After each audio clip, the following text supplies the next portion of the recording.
श्री शिवाय नमस्तुभ्यम। क्या आप जानते हैं कि शिवलिंग कोई साधारण पत्थर नहीं बल्कि स्वयं भगवान शिव हैं। वही शिव जो सृष्टि की उत्पत्ति संचालन है और संहार भी है। शिवलिंग वह अदृश्य शक्ति का प्रतीक है जिसका ना कोई जन्म है ना कोई अंत है। जब कोई मनुष्य श्रद्धा से शिवलिंग के सामने सिर झुकाता है तो वो केवल झुकता नहीं है, वह अपने सारे पाप, दुख और अभिमान शिव के चरणों में अर्पित कर देता है। लेकिन क्या आपने कभी सोचा जो मनुष्य शिवलिंग पर माथा टेकते हैं उनके साथ वास्तव में क्या होता है? क्या केवल मन की शांति मिलती है या कोई ऐसी अदृश्य कृपा उनके जीवन की दिशा ही बदल देती है? आज मैं आपको एक ऐसी सत्य कथा सुनाने जा रही हूँ जो न केवल इस सवाल का जवाब देगी बल्कि आपको यह एहसास भी कराएगी कि शिव के सामने झुकने वाला कभी जीवन से नहीं झुकता। यह कहानी एक साधारण व्यक्ति की है जिसके जीवन में शिव ने स्वयं दर्शन दिए और बताया कि शिवलिंग पर माथा टेकने का असली अर्थ क्या है। नमस्कार मित्रों, एक बार फिर दिल से स्वागत आप सभी शिव भक्तों का हमारे पवित्र YouTube चैनल ओम नमः शिवाय में जहां हम आपको सुनाते हैं भगवान शिव से जुड़ी अद्भुत कथाएं, उनके उपाय, प्रदीप मिश्रा जी महाराज के बताए हुए उपाय और उनके गहन विचारों से भरे हुए प्रेरणादायक संदेश। अगर आप भी शिव के सच्चे भक्त हैं तो कमेंट में लिखिए हर हर महादेव और साथ ही वीडियो को लाइक करें और चैनल को जरूर सब्सक्राइब करें ताकि भोलेनाथ के ऐसे ही दिव्य संदेश आप तक निरंतर पहुंचते रहें। आज की कथा शुरू करने से पहले आप सभी मित्र शिव भक्तों से एक विनम्र प्रार्थना है कि कृपया इस कथा को अंत तक जरूर सुनें क्योंकि अधूरा ज्ञान विष के समान होता है। तो चलिए भोलेनाथ का स्मरण करते हुए शुभारंभ करते हैं। आज की प्रेरणादायक शिव कथा ओम नमः शिवाय कथा शुरू होती है। एक छोटे से गांव से, नाम था उसका गांव कैलाशपुर। पहाड़ों की गोद में बसा यह गांव मानो स्वयं शिव का आशीर्वाद लिए हुए था। गांव के बीचों बीच एक प्राचीन शिव मंदिर था जिसमें एक शिवलिंग स्थापित था जो सालों से गांव वालों की आस्था का केंद्र था। कहते हैं उस शिवलिंग की स्थापना स्वयं किसी सिद्ध संत ने की थी और उसमें एक ऐसी शक्ति थी जो भक्तों के मन की हर पुकार सुनती थी। इसी गांव में रहता था एक साधारण सा इंसान, नाम था उसका गोपाल। गोपाल एक गरीब किसान था, खेतों में मेहनत करता, 2 वक्त की रोटी कमाता और अपने छोटे से परिवार को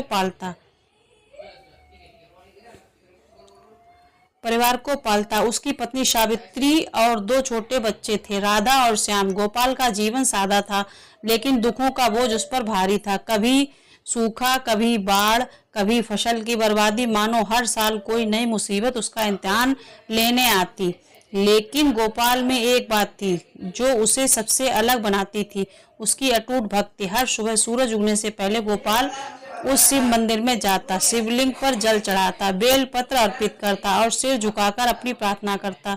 वह कोई लंबी चौड़ी पूजा नहीं करता था, बस इतना कहता, महादेव मुझे कुछ नहीं चाहिए, बस इतनी शक्ति देना कि मैं अपने परिवार का पेट भर सकूं और तुम्हारे सामने सिर झुकाने का हक बराबर रख सकूं।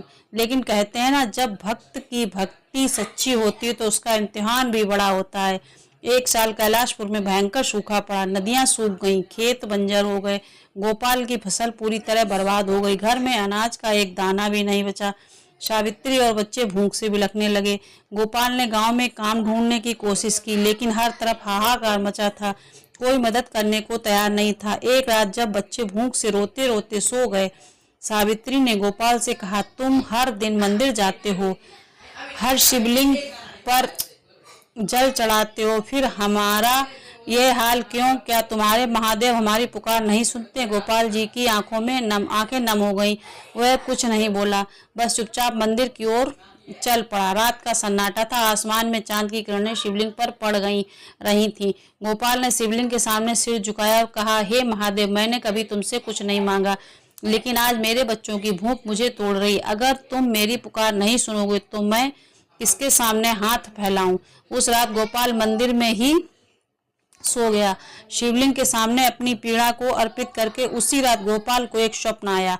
स्वप्न में एक विशाल पहाड़ था और उस पहाड़ पर एक चमकता हुआ शिवलिंग, चारों ओर सफेद रोशनी और उस रोशनी में एक आकृति प्रकट हुई। नीलकंठ जटाओं से में गंगा, माथे पर चंद्रमा और हाथों में त्रिशूल। वह स्वयं महादेव ने गोपाल महादेव थे। गोपाल कांपने लगा, उसने सिर झुकाया और कहा, प्रभु आपने मुझे दर्शन क्यों दिए?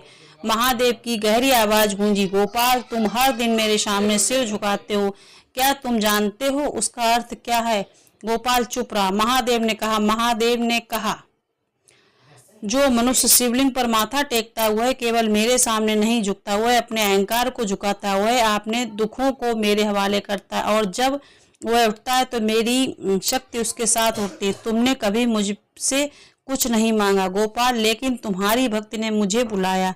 अब उठो और मेरे दिए रास्ते पर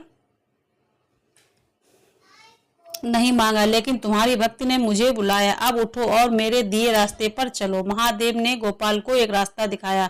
स्वप्न में एक नदी दिखी जिसके किनारे एक पेड़ था। उस पेड़ के नीचे एक पुराना मटका दबा हुआ था। महादेव ने कहा, वह मटका तुम्हारा है, उसे खोलो और जो मिले उसे अपने लिए नहीं दूसरों के लिए उपयोग करना। इतना कहकर महादेव अब अंतर ध्यान हो गए। सुबह जब गोपाल की आंख खुली वह मंदिर में ही था। उसने सोचा, क्या यह केवल एक सपना था? लेकिन उसका मन बार बार उस नदी की ओर खींच रहा था। वह गांव की नदी के किनारे गया। वहां वही पेड़ था जो उसने सपने में देखा था। गोपाल ने डरते डरते उस पेड़ के नीचे खुदाई शुरू की। कुछ देर बाद उसका हाथ एक मटके से टकराया। उसने मटका निकाला और खोला। अंदर चमचमाते सोने के सिक्के थे। गोपाल के मन में लालच नहीं आया। उसने महादेव के शब्द याद किए, इसे दूसरों के लिए उपयोग करना। उसने उन सिक्कों से गांव के लिए कुआं खुदवाया ताकि सूखे में भी पानी मिले। उसने गरीबों के लिए अनाज बांटा, बच्चों के लिए एक छोटा सा स्कूल बनवाया और सबसे जरूरी उसने मंदिर को और सुंदर बनवाया ताकि हर वक्त शिवलिंग के सामने सिर झुका सके। गोपाल का जीवन बदल गया। उसके खेत फिर से लहलाने लगे, उसके बच्चे पढ़ने लगे, सावित्री का चेहरा फिर से मुस्कुराने लगा। लेकिन गोपाल ने कभी किसी को नहीं बताया कि वह मटका उसे कहाँ से मिला। वह हर दिन मंदिर जाता और शिवलिंग पर माथा टेककर कहता, महादेव तुमने मुझे नहीं मेरे गांव को बचाया है। समय बीतता गया। गोपाल अब बूढ़ा हो चुका था। एक दिन जब वह मंदिर में बैठा था, एक यात्री वहां आया। उसने गोपाल से पूछा, बाबा मैंने सुना है कि इस मंदिर के शिवलिंग में बड़ी शक्ति है, लेकिन ये शक्ति क्या है? जो यहाँ माथा टेकता है उसके साथ क्या होता है? गोपाल बाल मुस्कुराया। उसने यात्री को अपने पास बिठाया और कहा, बेटा शिवलिंग पर माथा टेकने का मतलब अपने आप को शिव के हवाले कर देना। जब तुम यहाँ सिर झुकाते हो तो तुम अपने सारे बोझ, अपने दुख, अपने पाप, अपनी चिंताएं शिव के चरणों में रख देते हो और तुम उठते हो तो शिव तुम्हें वह शक्ति देते हैं जो तुम्हें हर मुश्किल से लड़ने की हिम्मत देती है।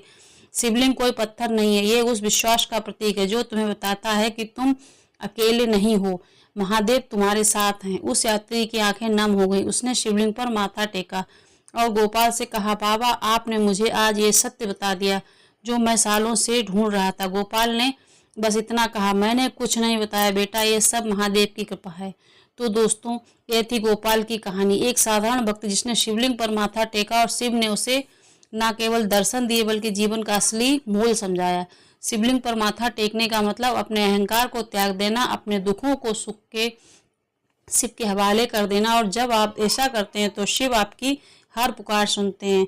वह आपको वह रास्ता दिखाते हैं जो न केवल आपका जीवन बदलता है बल्कि दूसरों का जीवन भी संवारता है। तो अगली बार जब आप किसी शिवलिंग के सामने जाएं, थोड़ा रुकिए, थोड़ा सोचिए।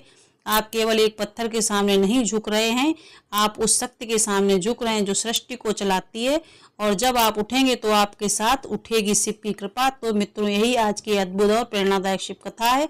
हमें विश्वास है कि इस कथा ने आपको आपके मन, आत्मा और विचारों को छू लिया होगा। अगर आपको ये कथा भावनात्मक और ज्ञानवर्धक लगी हो तो कृपया इसे अधिक से अधिक लोगों तक पहुंचाएं ताकि भोलेनाथ की महिमा हर कोने में गूंजे। कमेंट में एक बार फिर जोर से लिखिए, हर हर महादेव, श्री शिवाय नमस्तुभ्यम, और बताइए कि इस कथा ने आपके जीवन में क्या भाव जगाया।